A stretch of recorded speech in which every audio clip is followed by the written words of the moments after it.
Hey guys, Daniel Perlman, Senior Customer Success Manager at LinkedIn. Our objective today is to apply research and data to stay ahead with InMail strategy. By the end of our time together, you should have a more holistic perspective on InMail strategy, some response-boosting message tactics to experiment with, and the ability to track and iterate on your success with your InMail analytics report. We will use research from behavioral psychology, customer experience, and especially email and InMail insights to guide our conversation and discuss applications to get an edge when it comes to InMailing. From the LinkedIn Global Recruiting Trends report, it is clear there's more we can do to leverage data. While 50% of recruiters view data as very or extremely important in shaping the future, only 35% view data as mostly or completely adopted. Let's make some progress on this together. Your objective as a recruiter likely includes finding as many qualified and talented individuals as possible to add to the candidate funnel. Let's take a closer look.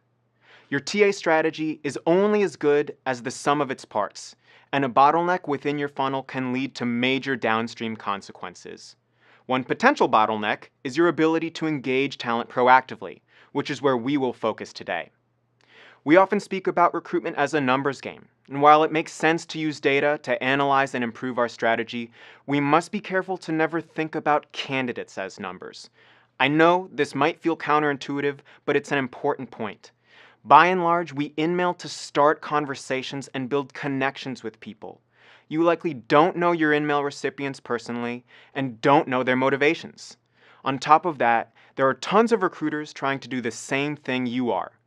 As soon as you forget that there are individual people on the receiving side of your message, you've lost your edge. If you wouldn't say it to someone face to face or wouldn't suggest it as dating advice, you might want to reconsider using it as an InMail strategy. With that in mind, our first step on the path to a good InMail should start with the part of a message a candidate will see first, the subject line.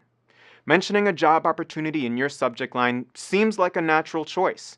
But while it makes your intention clear, you run the risk of coming across as any other generic recruiter message, and on top of that, you made it abundantly clear that your only goal is to get this person to change jobs.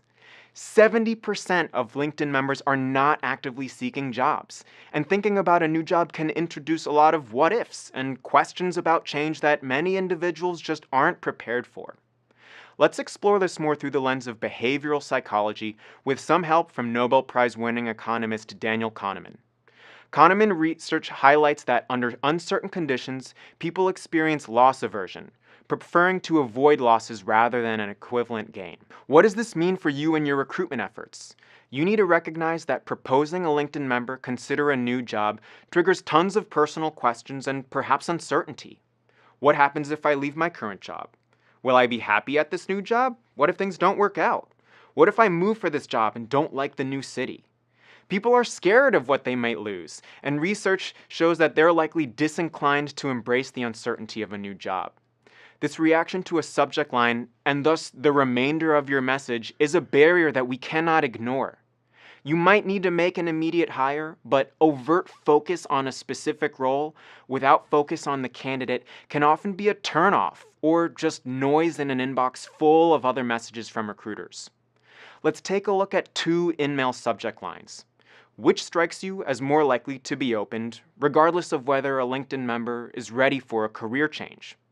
Showing an interest in networking, asking for an expertise request, a desire to chat about a skill they have, or referencing something you have in common, in this case an alma mater, are a number of ways you can make your outreach a little more personal. Imagine a friend asks you for dating advice. Would you ever suggest they walk up to a stranger at a bar and immediately ask them out on a date as your way of an introduction? Or even worse, propose marriage on the spot? Probably not. With face-to-face interactions in mind, let's progress to your greeting or salutation. Which email greeting generates the best response rate? Yes, these were ordered for a reason, guys. From an analysis of over 300,000 messages by the software productivity company Boomerang, we found that most successful messages use openings of hey, hello, or hi. The takeaway? More conversational greetings tend to yield higher responses compared to more formal greetings. Not much of a shocker considering you're trying to start a conversation.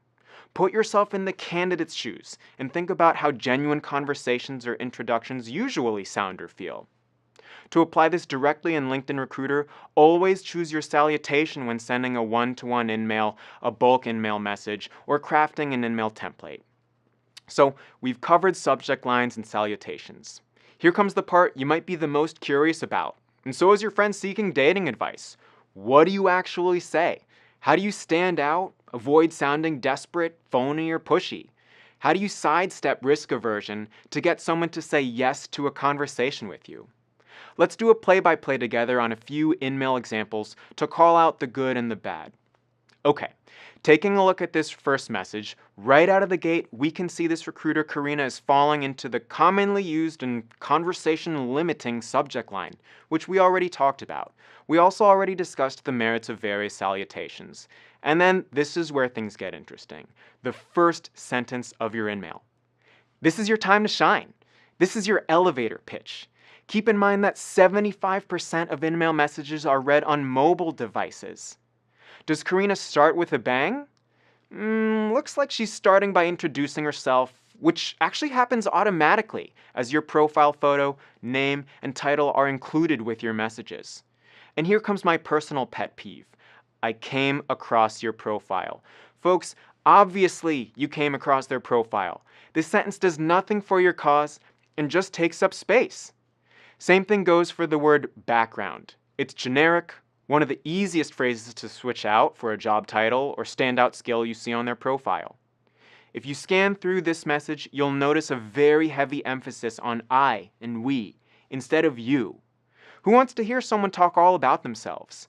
Put yourself in their shoes and imagine how good it could feel if you were actually talking about the candidate.